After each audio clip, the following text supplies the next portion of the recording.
Hi everyone, welcome to Magnet Brains Hindi Medium. This is Palak Rakhiani, your English educator.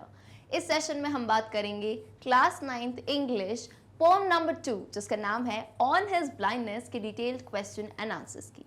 Dear students, इस पूरी pome का explanation हम already previous video में देख चुके हैं। So if you guys have miss something don't worry, description में नीचे जो है पूरी क्लास 9th की प्लेलिस्ट की लिंक दी गई है।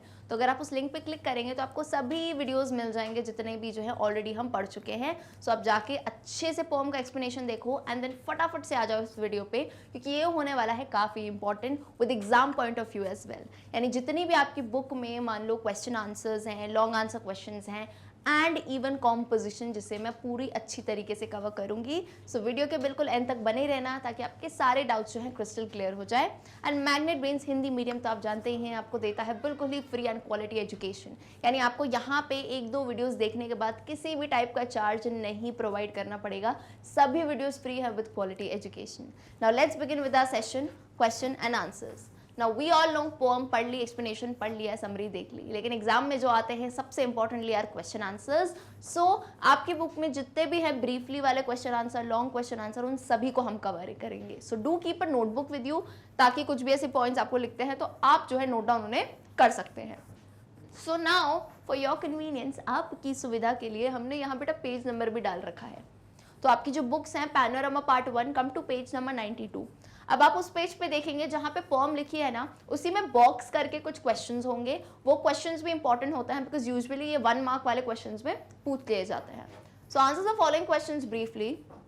Question number 1, what is meant by my light is spent.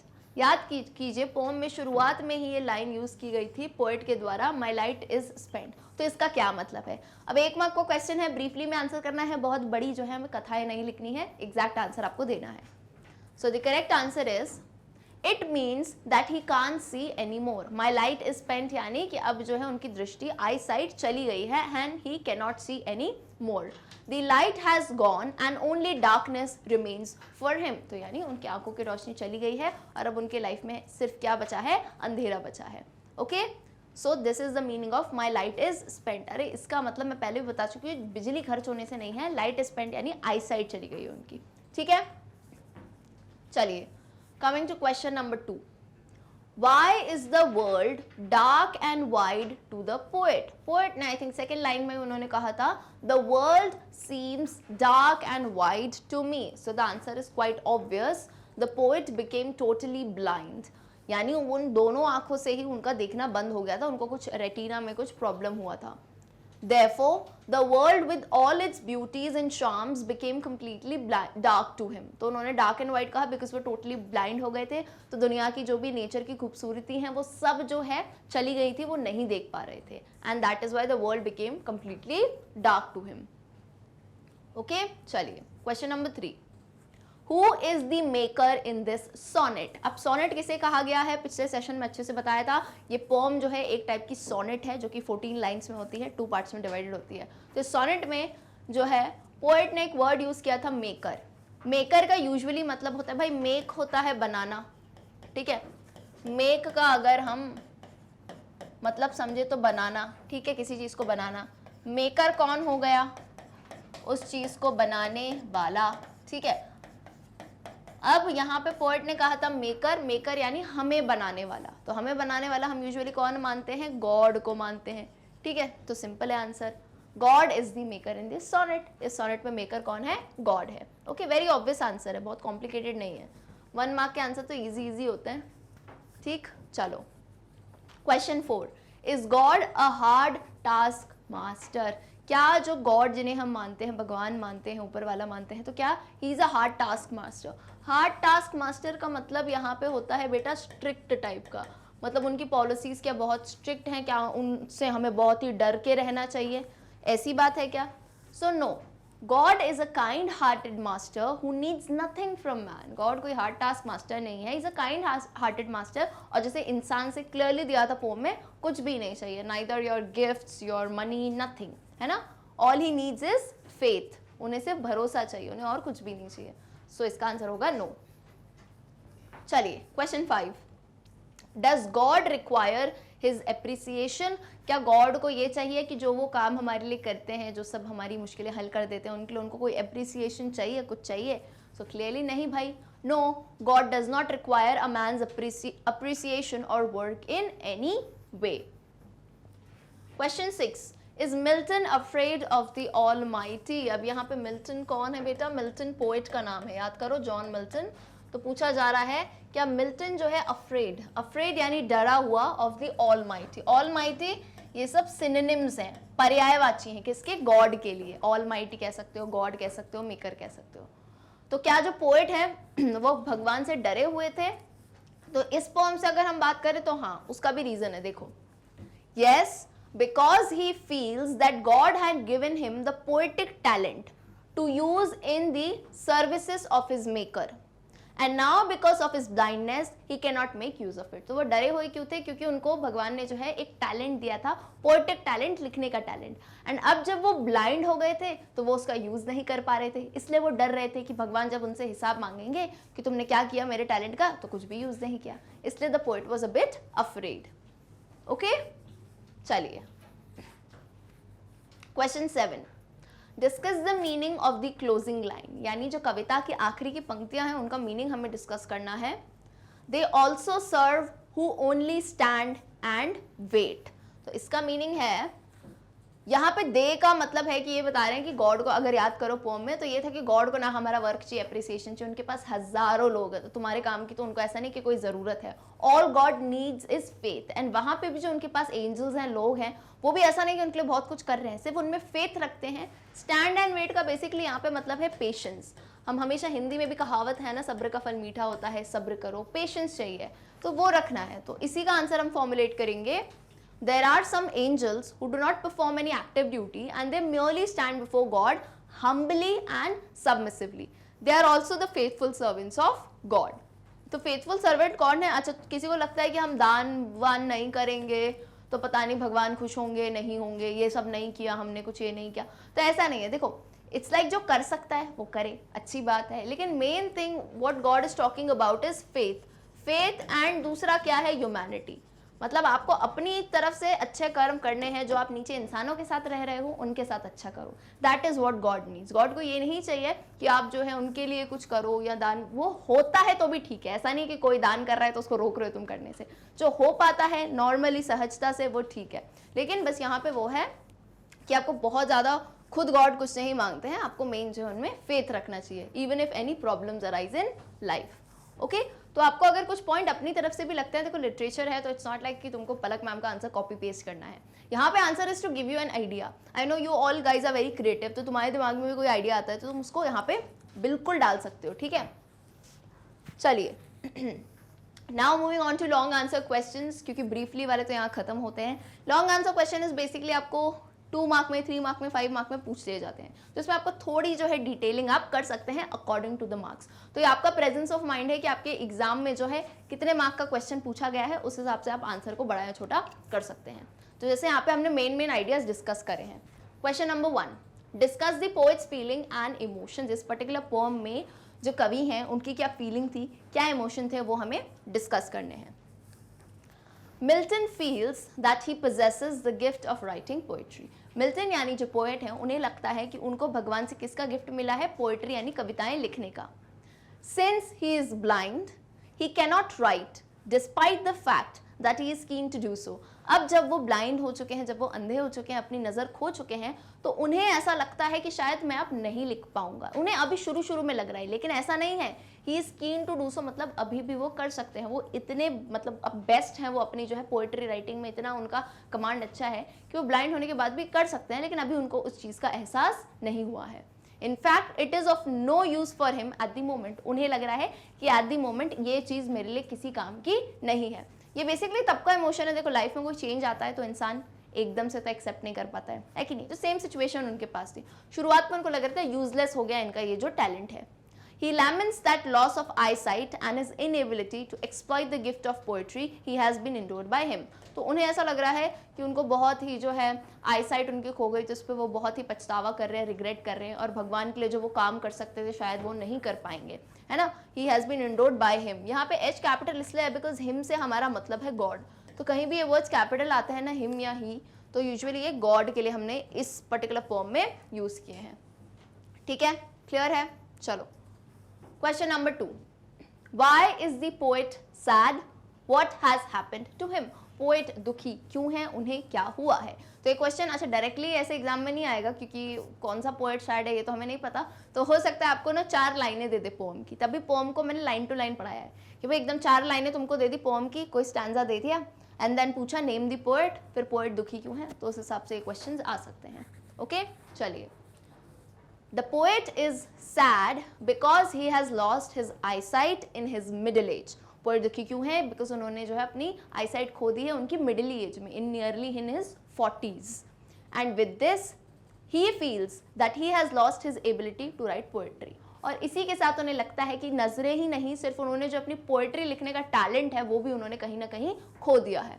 He is therefore sad about how to serve God with his talent of writing. तो वो इसलिए दुखी है कि अब भगवान ने जो उन्हें टैलेंट दिया है तो वो कैसे जो है उस टैलेंट को यूज कर सके गॉड को सर्व करने के लिए. Okay.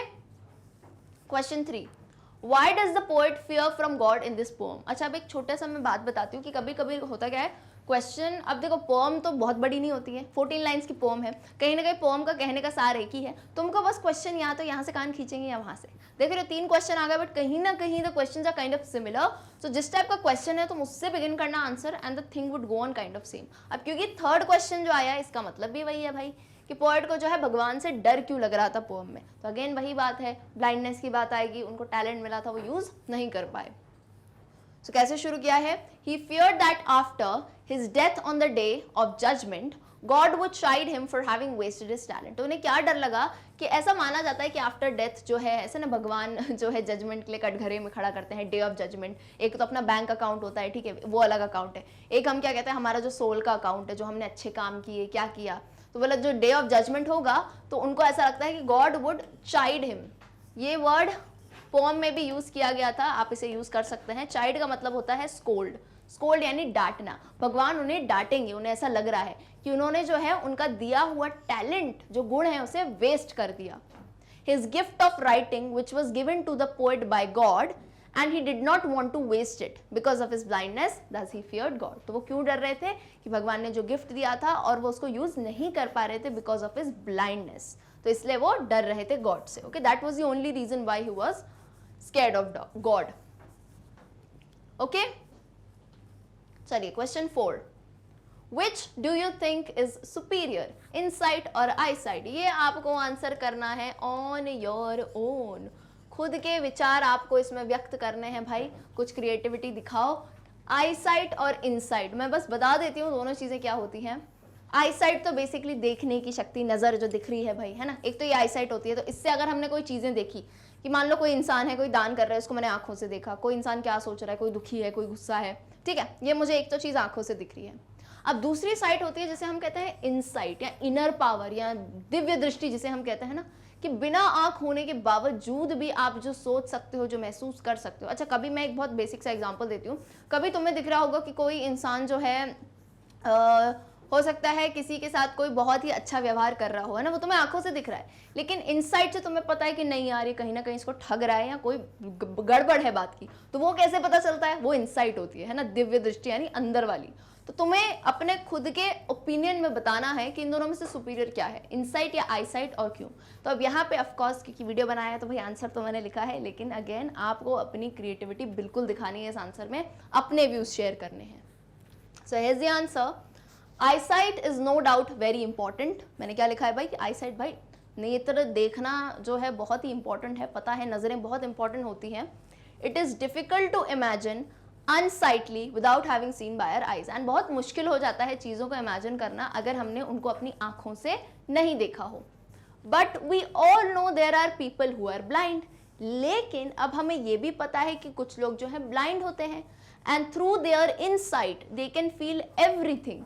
Because it goes through vision of thought, and वो लोग जो हैं अपनी इंसाइट के थ्रू, अपनी अंतरात्मा, अपनी दिव्य दृष्टि के थ्रू जो है चीजों को देख सकते हैं, समझ सकते हैं। बिकॉज इंसाइट में क्या आता है?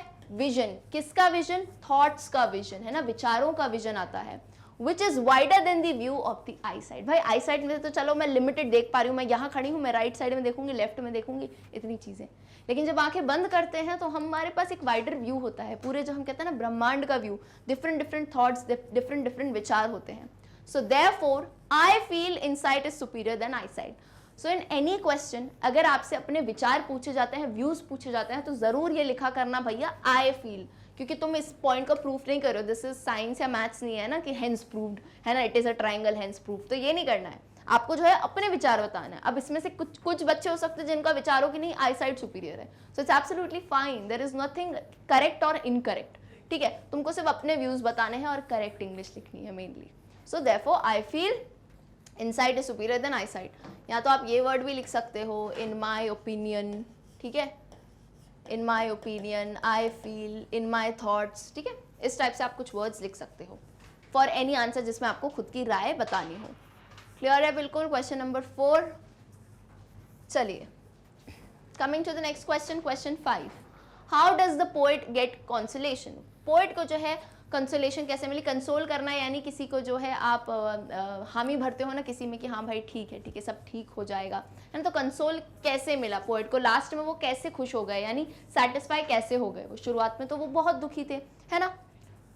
The poet question himself whether God would be so unjust as to ask him for work after having deprived him of his eyesight.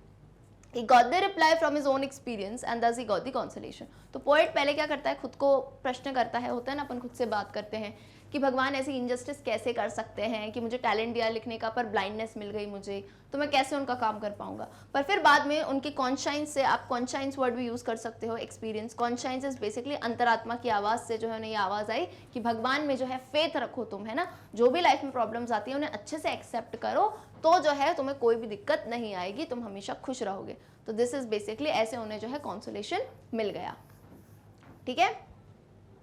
चलिए, number 6, who answered his question? यानी क्वेश्चन कौन सा? ये जो सवाल अभी उनने पूछा था कि आपने मेरी आईसाइट ले ली तो मैं क्या करूं, है ना, मैं दुखी हूं, तो उनका आंसर जो है किसने दिया था? It was poet's insight power who answered his question. आपको क्लियरली बताना है उनकी इनसाइट पावर है। God is always ready to help his children. It is we as humans to understand God's plan and accept things as they are. Only then we'll be able to live a peaceful life. तो clearly बताना है कि भगवान तो हमेशा ready ही है हमारी मदद करने के लिए। हमें जो है उनमें फेथ रखना चाहिए, जो चीज़ें आ रही हैं कर्म समझ के अपने जो है हमें उन्हें अच्छे से एक्सेप्ट करना चाहिए, तभी जो है हम एक पीसफुल लाइफ जी सकते हैं। Okay, question 7, is God absolutely merciful? Is he a king of Kings? क्या गॉड जो है एकदम मर्सीफुल है? मर्सीफुल यानी जो है दयालु, जिसे हम कहते हैं, सबकी मदद करते हैं। और क्या वो किंग ऑफ किंग्स हैं, यानी राजाओं के राजा हैं? So the answer is, the poet felt very much relieved and realised that God is really kind, just and merciful. यानी पोएट को बाद में ये रिलीव होता है ना, उनको एकदम चैन की सांस आती है और ये एहसास होता है कि भगवान सही में बहुत ही ज़्यादा काइंड हैं एंड मर्सीफुल हैं। जस्ट यानी जस्टिस है उनके पास, न्याय है। He further learned that God is the King of Kings and He's above all. And वो बाद में ये भी समझते हैं कि भगवान जो है King of Kings हैं and सभी चीज़ों के ऊपर हैं वो। He has thousands of angels and other fast-moving agents as His servants. They are constantly carrying out His orders and all over the universe. So He is a King of the Kings. Okay, easy answer तो काफ़ी। Question 8 पे आ जाओ, will God forgive the poet? अब poet को ये लगता है कि मैंने जो है उनकी टैलेंट जो उन्होंने दिया शायद सही इस्तेमाल कर पाऊँ नहीं कर पाऊँ, तो आपको क्या लगता है भगवान जो है पोएट को फॉरगिव यानी माफ कर देंगे? तो let's see the answer. Yes, because he would have to surrender completely to the will of the God, क्योंकि अब जो है एट लास्ट उन्हें भगवान में जो है फेथ, विश्वास आ गया था। Just like a mother forgives all the mistakes of a child. जैसे एक माँ जो है, यार आप कितनी भी गलतियाँ कर लो, छोटी से लेके बड़ी, आपको घर वाले, माँ पापा माफ़ कर ही देते हैं कभी ना कभी at some point of time. तो thus he would be forgiven by God who is the king of the kings. तो भाई भगवान तो जो है king of the kings हैं, वो तो मम्मी पापा के भी पेरेंट हैं वो तो ज़रूर जो है अपने चाइल्ड को माफ़ कर देंगे। Okay, question 9, do you think that God needs only humble submission? Give arguments. आपको क्या लगता है कि भगवान को जो है सिर्फ है हम्बल सबमिशन चाहिए? अपना जो है आंसर बताइए। We are living in the kingdom of God, who is the king of all the kings. God has no dearth of agents to carry on his orders. यानी भगवान को जो है कोई कमी नहीं है लोगों की कि उनका काम करवाना, उनके काम अपने आप नेचुरली होते जाते हैं। God does not require any account of gift bestowed by him on man. तो यानी भगवान को कोई हमसे ऐसा कोई गिफ्ट नहीं चाहिए, कोई चीज नहीं चाहिए। What he wants from a man is an ungrudging resignation to his will and man unflinching faith in him। यानी उनको क्या चाहिए? इंसान का जो है बिना डगमगाया हुआ उन पे भरोसा कि जो भी आता है लाइफ में accept it as it is. तो जो है भगवान उनका साथ हमेशा देंगे। देखो लाइफ में चाहिए क्या, बोलते हैं कि हैप्पीनेस चाहिए, तो व्हाट कम्स हैप्पीनेस फ्रॉम? हमें क्या लगता है हैप्पीनेस सिर्फ जो है खुशियों से आती है? It's not. अगर if you search problems may be happiness, तो दैट्स फाइन। तो same is thing that he is talking about कि unflinching faith और ungrudging resignation to his will। यानी जो है बिल्कुल आप जो है बोलते हैं समर्पित कर दो आप अपने आप को गॉड को। इस टाइप से जो है ये पूरा आप आर्ग्यूमेंट्स इस पे दे सकते हो। ओके, चलिए आगे है answer. God consider such people to have discharge their duties even though they did not and kept themselves ready to obey God's order whatever it might be. And thus, even those who only stand and wait are regarded as good workers by God. So their humble submission served God. Question 10. What lesson do you learn from the poem? यानी poem से आपको क्या सीखने को मिला? तो आपको अगर अपने भी कोई आइडियाज है आप उसमें बिल्कुल डाल सकते हैं। In the lesson or in the poem आप लिख सकते हो, on his blindness, the poet teaches us that we must bear with our misfortunes and sorrows without complaining about them or losing faith in God and his justice। यानी हमारी life में जितने भी misfortune या जितनी भी प्रॉब्लम है, जितनी भी दिक्कत, जितने भी उतार चढ़ाव आते हैं, उन्हें एक्सेप्ट करना चाहिए विदाउट कंप्लेनिंग, उनकी कंप्लेन ना करते हुए या भगवान में फेथ लूज ना करते हुए।